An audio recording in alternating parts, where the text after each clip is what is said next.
Hola amigos de Entre Cámaras, nos encontramos en el Centro Queretano de la Imagen. Vamos a entrevistar a Guadalupe Zárate, que es la directora de este Centro Queretano de la Imagen. Vamos a ver qué es y con qué cuenta. Habría que saber que antes aquí era la biblioteca municipal. Vamos a pasar por acá. Estudio la fotografía. ¿Cuál es mi obligación con la fotografía queretana? Es contextualizarla. Yo hago historia de la cultura e historia social. Y estaba yo preparando un trabajo para explicar la formación y los usos que tiene el patrimonio cultural que tiene el Centro Histórico de Querétaro. Al hacer la recopilación de información me percato que los documentos escritos no son suficientes y que la información visual me estaba dando mucha información, desde planos, mapas, algunas pinturas, por ejemplo. Ustedes, los fotógrafos, tienen un campo y yo como historiadora tengo otro campo, que es reunir toda esta obra y encontrar a qué responde, porque muchas veces el fotógrafo no lo sabe, porque además pues no son adivinos, ¿no? Uno tiene actos, cualquier persona de cualquier profesión o de cualquier actividad no sabe la trascendencia de sus hechos. Es así, la fotografía además es un mundo maravilloso, bueno, ustedes lo saben mejor que yo, y uno que la estudia tiene ese privilegio de ver el panorama. Una fotógrafa que yo aprecio mucho, fue la primera vez que yo la conocí, y cuando ve sus fotografías en la exposición, me dice, nunca había yo tenido conciencia de que éramos una colectividad. Somos una comunidad. Los fotógrafos de Querétaro, lo sepamos o no, lo queramos o no, es una comunidad. Y eso es lo que yo hago, hacerles notar que son parte de una historia colectiva, que cada uno de los fotógrafos está aportando desde su individualidad, desde su originalidad, un pedacito a ese mural colectivo que es la historia y patrimonio cultural queretano. Ese es mi trabajo. Muy agradable, muy reto, muy difícil, a veces no alcanzo esos niveles. Yo le debo a Santiago Mezquititlán el haberme puesto a las órdenes de los queretanos. Nadie pudo haberme conmovido más que un grupo de otomís que iban al Archivo General de la Nación a rescatar sus documentos originarios, completarlos con los que ellos tenían. Cuando a mí me van a ver, porque van a hacer obras en su centro ceremonial, donde hacen todas sus fiestas religiosas, porque pues van a poner una cancha de básquetbol, un tianguis y un estacionamiento. Y me dicen, es que ahí no hay nada. Y fue lo que me dijeron los arquitectos, ¿qué defendemos si ahí no hay edificios? Le digo, no hay edificios, pero eso es un espacio ritual. El espacio ritual es una construcción cultural, es tan importante como un edificio. Total, fue el primer triunfo. Tuvimos que escribir toda esta justificación del espacio ritual y las obras se cancelaron. Esto me orilló a generar un proyecto de investigación con todo lo que dice la academia, una teoría, una metodología, unas hipótesis, unas fuentes de información. Entonces la fotografía pasa a formar parte, ya después de conocer a don Esteban Galván, en mis fuentes de información, tan valiosas y tan importantes como los documentos, los periódicos y las entrevistas, porque yo también hago historia oral. Una parte de mis fuentes de investigación es la historia oral. Entonces yo empiezo ya a indagar sobre qué se necesita físicamente para crear una institución de esta naturaleza. Y me percato pues que no requiere de tanta inversión, que realmente el problema no es económico, que con una inversión razonable se podía hacer una institución. Pero ¿cuáles eran las condiciones mínimas para una institución de esta naturaleza? Primero, un lugar adecuado, un lugar específico. No podemos convivir con otras áreas porque el tipo de material y las cosas que se generan son diferentes. Segundo, el personal capacitado, el equipo que tienes que tener, porque eso, cuando uno no tiene equipo, yo creo que muchos lo habrán vivido, trabajas 3 o 4 veces más, porque tienes que sustituir el equipo con horas de trabajo. Entonces eran estas 3 condiciones fundamentales para crecer. Entonces fui armando el proyecto grandote, el proyecto mediano y el proyecto chiquito. ¿Por qué? Pues porque si en algún momento había una coyuntura, yo estaba preparada para dar una respuesta. Y se dio. Por fortuna, hay interés de crear una institución de esta naturaleza.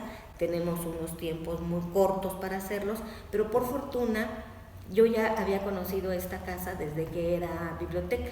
Cuando vi que había interés, que era en serio, que había interés, que ya se habían empezado las primeras, digamos, acercamientos ya en firme, pedí a una entrañable amiga, arquitecta, experta en patrimonio arquitectónico, que viniera. Y hicimos todo el recorrido muy concienzudo. Me dice: Guadalupe, esto lo que necesita es mantenimiento mayor, o sea, cambio de pisos, alguna cosa ella. Entonces yo sí tenía la certeza de que esta casa servía, de que había el espacio suficiente, que no tenía problemas de humedad, que no tenía problemas. Entonces se pudo hacer un proyecto, la verdad, bastante razonable. Y esta casa además estaba, desde mi punto de vista, ahí va la mente un poco mágica, estaba hecha para esto. Don Trinidad Rivera fue un empresario queretano de finales del siglo XIX, muy próspero, que no tuvo hijos y mucho amor a su Querétaro, y buen benefactor.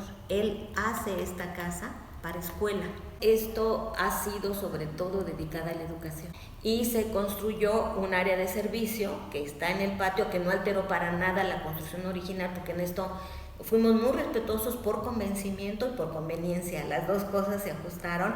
Hay mucha gente en el centro que se queja de los límites que supone vivir en una casa antigua. Pues yo lo que les puedo decir es que son más los beneficios si se tiene una buena asesoría. Y en este caso pues tuvimos toda la asesoría del Instituto Nacional de Antropología e Historia para que estas instalaciones se pudieran utilizar sin lesionar su originalidad, su integridad, en fin. Y entonces se da esta coyuntura política. Voy a la fototeca con el contratista para que vea lo que es una fototeca y qué es lo que le estoy pidiendo. Entonces fue muy bueno porque ese contratista de casualidad también era queretano y había estudiado arquitectura en la UNAM y había hecho su servicio social en la Sierra Gorda. Entonces el señor ya estaba muy sensibilizado a que esto quedara bien, sin daños, sin meterle cosas extrañas, sin quererle poner cosas bonitas a lo bonito. Y bueno, fue muy respetuoso de la arquitectura original y no tuvimos o sea, que toda esta parte ha sido maravillosa.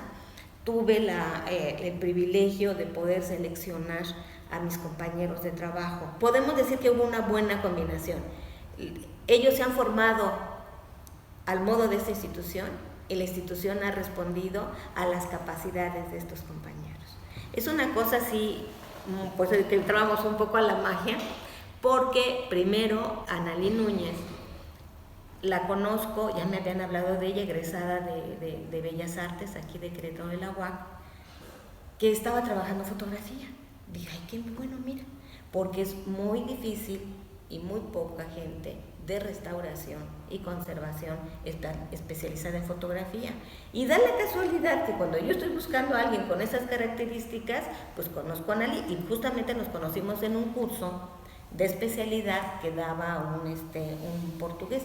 Y después me recomiendan a un joven, Daniel Valencia Bocanegra. Lo entrevisté y a mí me encantó, porque este joven, también aquí estudió en Querétaro, egresado de la Universidad del Valle de México, había hecho una maestría en Brasil. Su trabajo había consistido, uno de sus trabajos, en organizar un archivo fotográfico. Había trabajado ni más ni menos que con el fundador de Playboy de Brasil. Entonces estaba justamente digitalizando ese archivo y convirtiéndolo, pues en un recurso histórico. Entonces, además de las ventajas de ser un diseñador, tenía las ventajas de una sólida preparación académica y de que le había entrado a todo este asunto de la digitalización y de los archivos digitales, en fin, estaba mandado a hacer para esto. Y otro personaje que en un momento dado le había yo perdido la pista, pero se la volví a encontrar, ahorita ya no me acuerdo ni cómo, pero fue muy rápido, fue Miguel Ángel Galván, que nació prácticamente en un cuarto oscuro, que hacerse cargo de este laboratorio. Y el acompañamiento de Miguel Ángel ha sido maravilloso, porque es un hombre además que llevó una buena parte del trabajo, del estudio con su papá, o sea, conoce este asunto, conoce el ámbito fotográfico, conoce a los fotógrafos lo conocen a él, incluso hasta para generar estos acercamientos, pues ha sido un personaje pues muy valioso. Entonces ellos tres conforman en este momento el equipo del Centro Queretano de la Imagen. He de decirles que cuando se plantea y con qué acervo vamos a empezar, entonces seguro pues ir a la Fototeca Nacional y traernos copias de todo. Yo dije, no, pero ¿por qué no? Le digo, cualquier individuo puede consultar en línea la Fototeca Nacional. Cualquier ciudadano queretano que quiera saber qué fotografías hay, que vaya al internet, que ponga Fototeca Nacional y ahí está un catálogo en línea. No necesitamos ese recurso ya está dado para la población. Lo que necesitamos es hacer nuestro propio acervo. ¿Y con qué lo vamos a hacer? Con las fotografías que se están generando en este momento y que son pagadas por los ciudadanos, en los municipios y en el estado. Entonces, el primer acervo que ingresa al Centro Queretano de la Imagen es de comunicación social del sexenio del licenciado Calzada. Y nosotros emprendimos también la generación de acervo. ¿Cómo? Una de las cosas que es muy importante destacar es que aquí la intención es que sea imagen fija y en movimiento. O sea, también nos interesa el video y el cine. Es quizá más complicado, pero es un propósito en la medida en que lo hemos podido generar, se ha hecho. Entonces empezamos a hacer una serie de grabaciones sobre fotógrafos queretanos. Comenzamos con los de más experiencia, gente arriba de los 80 años. Y al hacer este trabajo, bueno, se fue generando también nuestras propias exposiciones. A diferencia de otros centros, nosotros hacemos investigación que va a tener diferentes aplicaciones. Una de ellas es la exposición, por eso que decía, ¿qué es lo que va a tener el público? ¿Cómo va a acceder el ciudadano a lo que se está generando aquí?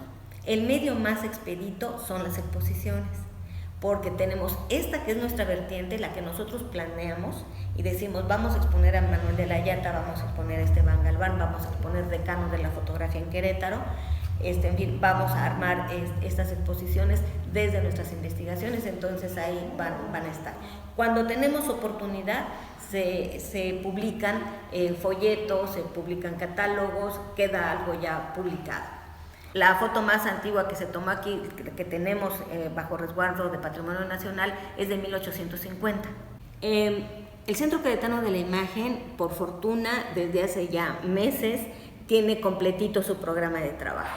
Ya tenemos nuestro calendario, ya tenemos qué hacer, qué exposiciones siguen, qué talleres, qué conferencias, qué salidas, tenemos cosas interesantes. Nuestro medio de comunicación más eficiente es Facebook, en donde pueden encontrarnos todo juntito, Centro Queretano de la Imagen.